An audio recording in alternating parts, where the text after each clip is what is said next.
नमस्कार, आप देख रहे हैं जी प्राइम भारत और मैं हूं आपके साथ ज्योति कनौजिया। आइए रुक करते हैं खबर की ओर। बाबा साहब के 133वें जन्मोत्सव पर 21 अप्रैल रविवार को दोपहर 2 बजे धूमधाम से निकाली जाएगी भव्य शोभा यात्रा। बाबा साहब डॉक्टर भीमराव अंबेडकर जन्म जयंती महोत्सव समिति द्वारा बाबा साहब के 133वें जन्मोत्सव पर शोभा यात्रा को लेकर नगला करण सिंह स्थित doctor Bhimrao Ambedkar degree college Nagla करना सिंह पर आयोजित की गई, जिसमें भूप सिंह निगम, अजय कुमार राही, एडवोकेट केपी सिंह, सूरज किरण, सच्चिदानंद, लोकेश पिप्पल, भागीरथ, जगदीश प्रसाद, नरेंद्र पाल सिंह उर्फ लल्लू, लवनेश बौद्ध, वीरेंद्र सुमन, हरीश पहलवान, वीरेंद्र कुमार, दीवान सिंह, मुकेश टाइगर, वेद प्रकाश गौतम, रामवीर तार, बाबू कश्मीर सिंह, यशवंत प्रताप सिंह, धर्मेंद्र सिंह, प्रवीण कुमार शर्मा, जेपी गौतम की उपस्थिति में प्रेस कॉन्फ्रेंस का आयोजन किया गया। जयंती अध्यक्ष रवि आनंद ने मीडिया को जानकारी देते हुए बताया कि हर वर्ष की भांति इस वर्ष भी परंपरागत रूप से भारत रत्न परम पूज्य बाबा साहब के 133वें जन्म उत्सव पर विभिन्न कार्यक्रमों का आयोजन किया गया है, जिसमें 14 अप्रैल रविवार को प्रातः 8 बजे से अम्बेडकर पार्क रसूलपुर में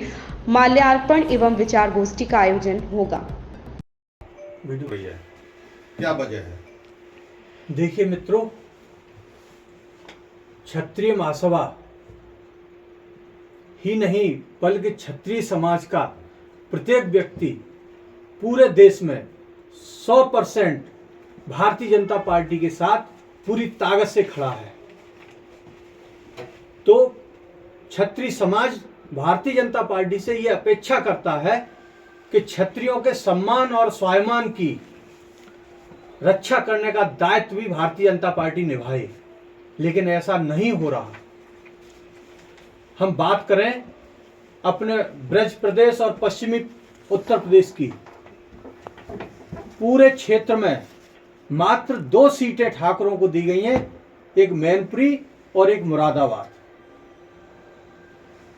मैनपुरी के बारे में सभी लोग परिचित हैं कि भारतीय जनता पार्टी आज तक चुनाव नहीं जीत पाई। मुरादाबाद के बारे में मैं आपको बताता हूं कि 2019 के लोकसभा चुनाव में भारतीय जनता पार्टी की आंधी चली थी, उस आंधी में भी भारतीय जनता पार्टी का प्रत्याशी चुनाव हार गया था। ऐसी सीट से ठाकुर प्रत्याशी बनाया गया है। वहीं इसके उलट मैं बताना चाहता हूं कि साजिश क्षत्रियों के साथ भारतीय जनता पार्टी के कुछ लोगों द्वारा क्या की जा रही है कि पूरे उत्तर प्रदेश में सबसे मजबूत क्षत्रियों की सीट गाजियाबाद, वो मैं इसलिए कह रहा हूं कि 6 से 7 बार रमेश चंद्र तोमर लगातार सांसद भारतीय जनता पार्टी से रहे गाजियाबाद में। उसके बाद जनरल बीके सिंह रहे, हमारे रक्षा मंत्री माननीय राजनाथ सिंह जी रहे।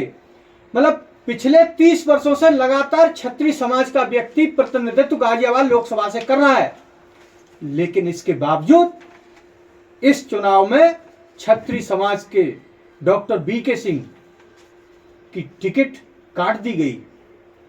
भारतीय जनता पार्टी ने नियम बनाए थे कि जिस सांसद की टिकट काटेंगे उसकी जगह उसी जाति के दूसरे प्रत्याशी को वो खड़ा करेंगे, लेकिन ऐसा क्षत्रियों के साथ नहीं हुआ। साथ हुआ रायबरेली में संतोष गंगवार की टिकट काटी, उनकी जगह छत्रपाल गंगवार को दे दी।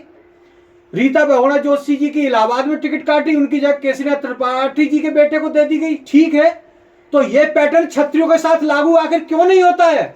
फिरोजाबाद में जीता हुआ सांसद क्षत्रिय चंद्रसेन यादव की टिकट काट करके आप किसी क्षत्रिय को क्यों नहीं दे रहे? क्षत्रियों के लिए नियम अलग क्यों बनाए हुए हैं? ये दर्द है, ये वेदना है क्षत्रिय समाज की कि आप क्षत्रियों को किनारे करना चाहते हैं।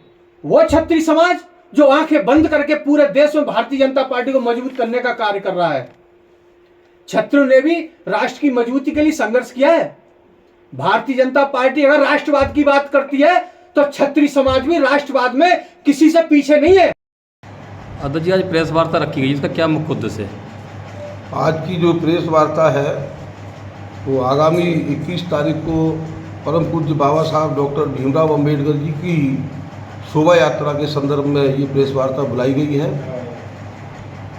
आगामी 21/4/2024 को दिन रविवार को फिरोजाबाद शहर के अंदर नई बस्ती अंबेडकर पार्क से विशाल और भव्य शोभा यात्रा बाबा साहब डॉक्टर भीमराव अम्बेडकर जी की निकाली जाएगी।